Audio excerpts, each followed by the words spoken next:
नमस्कार दोस्तों, कहानी क्राइम चैनल पर आपका स्वागत है।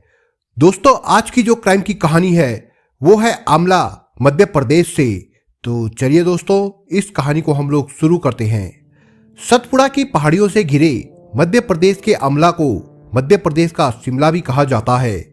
5 जुलाई 2022 की सुबह आमला पुलिस स्टेशन के टीआई संतोष पंडरे पुराने केस की फाइल को देख रहे थे। तभी केबिन के बाहर से आई आवाज ने उनका ध्यान फाइल से हटा दिया। साहब, क्या मैं अंदर आ सकती हूँ? दरवाजे पर एक अधेड़ उम्र की महिला अपने पति के साथ खड़ी थी। उन्हें देखते ही टीआई ने कहा, आइए अंदर आ जाइए, कहिए कैसे आना हुआ? साहब, मेरा नाम लता काचेवार है। मेरे पति इस दुनिया में नहीं है। हम लोग आमला नगर परिषद के वार्ड नंबर 10 में रहते हैं। मेरी 19 साल की बेटी मुस्कान 3 जुलाई की सुबह बाजार से जरूरी सामान लेने के लिए घर से निकली थी, मगर अभी तक घर नहीं लौटी है। ये कहते हुए लता रोने लगी। टीआई ने उसे ढांढस बंधाते हुए कहा, आप चिंता मत कीजिए, पुलिस आपकी हर संभव मदद करेगी। मुस्कान का हुलिया बताइए और अगर उसकी कोई फोटो हो तो मुझे दे दीजिए। पुलिस उसे जल्दी ही खोज निकालेगी। साहब, मुस्कान के हाथ पर 3 स्टार वाला एक टैटू बना हुआ है और उसके बाल सुनहरे हैं और ये रही उसकी फोटो। लता ने अपनी बेटी की फोटो पर्स से निकालते हुए कहा। टीआई संतोष पंडरे ने फोटो पर नजर डाली तो सुनहरे बालों की खूबसूरत नाक नक्श की मुस्कान को देखकर समझ गए कि उम्र के इस मोड़ पर अक्सर लड़के लड़कियों के कदम फिसल ही जाते हैं। यदि तुम्हें किसी पर शक हो तो खुलकर बताओ, पुलिस तुम्हारे साथ है, टीआई ने कहा। साहब, मेरी बेटी कभी घर और दुकान के अलावा कहीं जाती नहीं थी। किसी लड़के के साथ उसकी दोस्ती भी नहीं थी। साहब, पिछले 2 सालों से वो आमला के कृष्णा ज्वेलर्स के यहाँ सेल्स गर्ल का काम कर रही थी, लता ने टीआई को बताया। टीआई ने मुस्कान का जल्दी ही पता लगाने का आश्वासन देते हुए लता को घर जाने को कहा। लता जानती थी कि मुस्कान अक्सर खरीदारी के लिए कृष्णा ज्वेलर्स के मालिक पुनीत सोनी के साथ नागपुर आती जाती थी और कई बार काम के सिलसिले में वहीं होटल में रुक भी जाती थी, लेकिन अब तो उसका पता ही नहीं चल पा रहा था।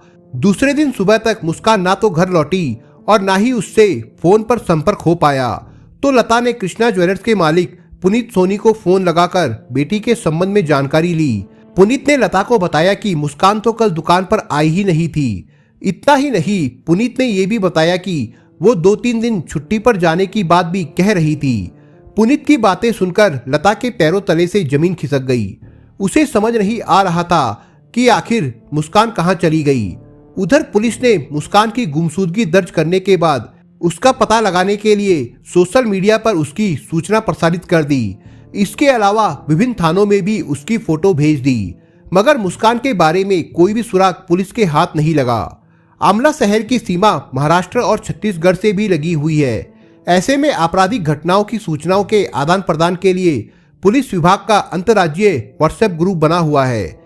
7 जुलाई 2022 को उसी व्हाट्सएप ग्रुप में नागपुर काटोल पुलिस ने एक नौजवान युवती के शव मिलने की पोस्ट शेयर की तो बैतूल जिले की एसपी सिमाला प्रसाद की नजर उस पोस्ट पर ठहर गई। वो शव महाराष्ट्र के नागपुर के पास काटोल पुलिस थाने के अंतर्गत चारगांव इलाके में ईंट भट्टे के पास मिला था। वो पीले रंग की टी शर्ट पहने थी जिस पर अंग्रेजी में लव लिखा हुआ था। उसके हाथ पर 3 स्टार का टैटू बना हुआ था। युवती के सिर पर हमले की वजह से चेहरे की पहचान आसानी से नहीं हो पा रही थी।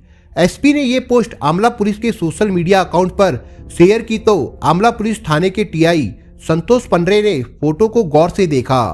मुस्कान की मां लता ने उन्हें जो फोटो दिया था उससे उसकी कद काठी काफी मेल खा रही थी।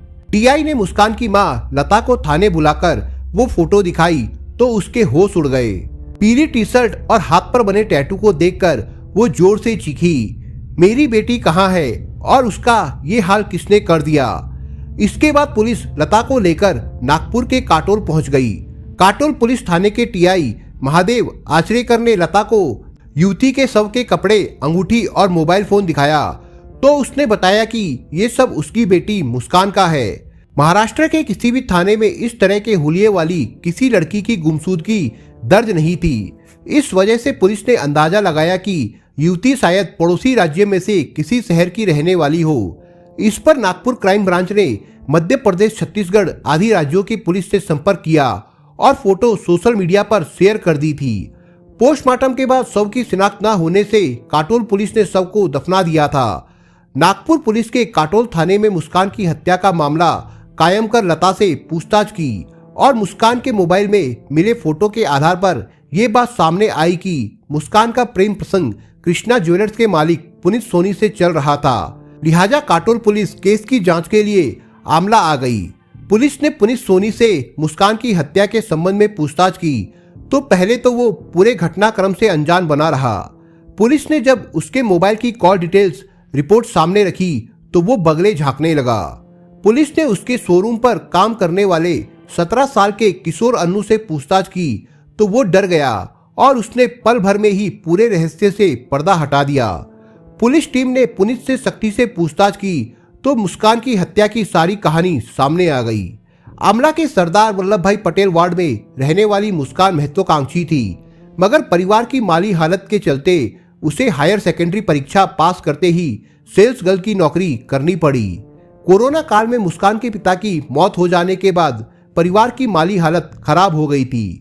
मुस्कान का बड़ा भाई आपराधिक किस्म का था, आए दिन उसके झगड़े होते रहते थे। इसी के चलते पिछले साल उसका किसी ने मर्डर कर दिया था। बड़े भाई की मौत के बाद घर चलाना मुश्किल हो गया था। ऐसे में मुस्कान कृष्णा ज्वेलर्स शोरूम पर सेल्स गर्ल की नौकरी करने लगी। मुस्कान को कृष्णा ज्वेलर्स शोरूम पर काम करते हुए बामुश्किल महीना भर ही बीता था, मगर इस एक महीने में ही उसे एक बात साफ समझ में आ गई थी कि शोरूम के मालिक पुनीत की नजरें उसे ही घूरा करती है।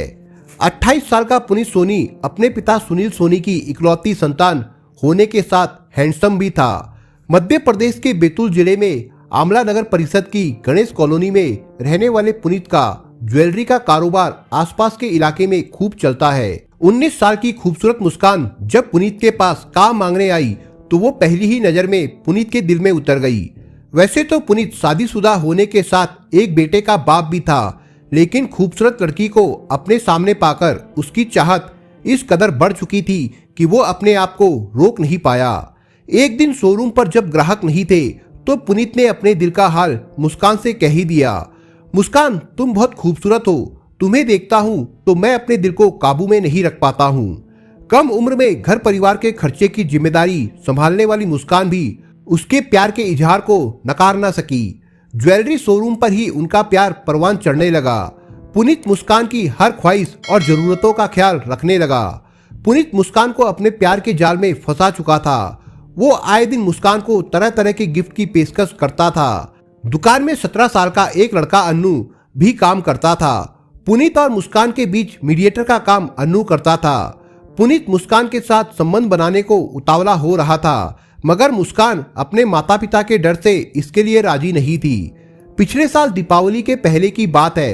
एक दिन मौका पाकर पुनीत मुस्कान के घर जाकर उसकी माँ से बोला, माँ जी दीपावली के बाद सीजन शुरू होने वाला है, ज्वेलरी की खरीदारी के लिए मुस्कान को नागपुर साथ ले जाना है। मुस्कान को ग्राहकों की पसंद का खूब अनुभव हो गया है। बेटी की तारीफ सुनकर लता ने यह सोचकर हामी भर दी कि आखिर पुनीत उसका मालिक जो ठहरा, उसके साथ जाने में हर्ज ही क्या है। मुस्कान के घर वालों की सहमति मिलते ही एक दिन कार से पुनीत और मुस्कान नागपुर के लिए चल पड़े। रास्ते में कार के सफर के दौरान उन्होंने खूब मस्ती की।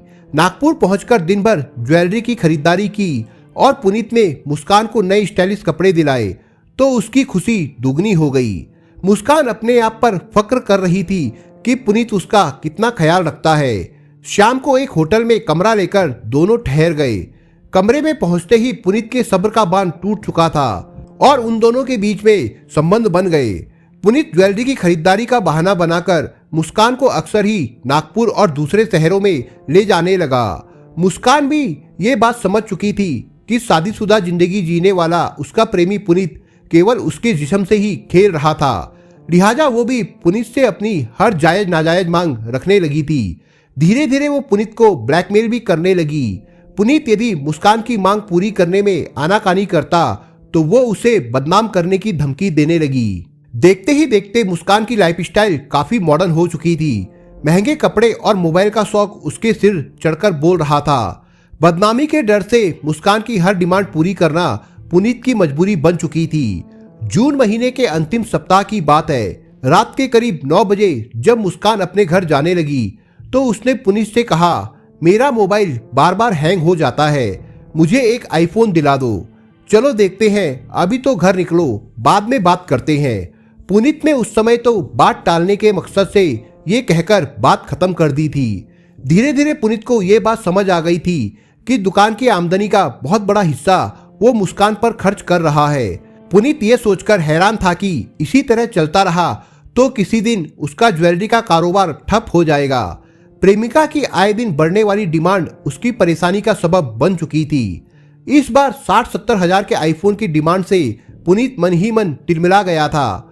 उसे अब रात रात भर नींद नहीं आ रही थी। आखिर में पुनीत ने मुस्कान से छुटकारा पाने का कठोर निर्णय ले ही लिया। अपनी इस योजना में उसने दुकान पर काम करने वाले नौकर अन्नू को रुपयों का लालच देते हुए शामिल कर लिया था। योजना के मुताबिक पुनीत ने 3 जुलाई की सुबह अचानक मुस्कान को फोन किया। हेलो मुस्कान, जल्दी से तैयार हो जाओ, आईफोन लेने के लिए नागपुर चलना है। मुस्कान आईफोन मिलने की खुशी में पागल हो गई और जल्दी से तैयार होकर घर से बाहर निकलते हुए माँ से केवल इतना ही कह पाई, मैं बाजार जा रही हूँ, कुछ देर में वापस आती हूँ। कुछ ही देर में पुनीत और अन्नू कार लेकर बाजार आ चुके थे। बाजार से मुस्कान को कार में बिठाकर वे नागपुर के लिए रवाना हो गए। कार पुनीत ही ड्राइव कर रहा था और मुस्कान अगली सीट पर बैठी थी, जबकि पिछली सीट पर बैठा अन्नू मोबाइल पर गेम खेलने का नाटक कर रहा था। कार से सफर के दौरान मुस्कान को बियर की पेशकश की गई, लेकिन उसने इनकार कर दिया। पुनीत और अन्नू ने मिलकर शराब पी। कुछ ही घंटों में कार मध्य प्रदेश की सीमा से बाहर निकल चुकी थी। रास्ते में सुनसान जगह पर पुनीत ने कार रोकी और बराबर की सीट पर बैठी मुस्कान के गले में हाथ डालकर प्यार का नाटक करने लगा। इसी दौरान पीछे बैठे हुए अन्नू ने उसका जोर से गला दबा दिया। मुस्कान ने जोर से चीखने की कोशिश की, मगर पुनीत ने उसका मुंह हथेली से बंद कर दिया। कुछ ही देर में जब वो बेहोश हो गई तो दोनों ने उसे कार से बाहर खींच लिया और सड़क पर पड़े पत्थर से उसका सिर कुचलकर उसे मौत के घाट उतार दिया। मुस्कान के शव को सड़क के किनारे लुढ़काकर दोनों कार से आमला वापस आ गए। पुनीत ने मुस्कान की ब्लैकमेलिंग से तंग आकर उसे प्रदेश के बाहर खत्म करने की योजना इसलिए बनाई ताकि किसी को उस पर शक ना हो, मगर पुलिस की नजरों से वो ज्यादा दिन तक बच नहीं सका। महाराष्ट्र के काटोल पुलिस के टीआई महादेव आचरेकर और मध्य प्रदेश के आमला पुलिस के टीआई संतोष पंडरे की सूझबूझ से 11 जुलाई को मुस्कान की हत्या के राज से पर्दा हट गया। महाराष्ट्र पुलिस ने पुनीत सोनी और अन्नू को मुस्कान की हत्या के जुर्म में धारा 302 और 201 के तहत रिपोर्ट दर्ज कर कोर्ट में पेश किया, जहां से पुनीत को नागपुर सेंट्रल जेल और अन्नू को बाल सुधार गृह भेज दिया गया। दोस्तों, इस कहानी के बारे में आपके विचार क्या है, हमें कमेंट बॉक्स में जरूर बताएं। और दोस्तों, अगर आपको हमारा काम पसंद आया हो तो वीडियो को लाइक शेयर जरूर करिए। और अगर आपने अभी तक चैनल को सब्सक्राइब नहीं किया हो तो जाने से पहले चैनल को सब्सक्राइब जरूर करिए दोस्तों। धन्यवाद।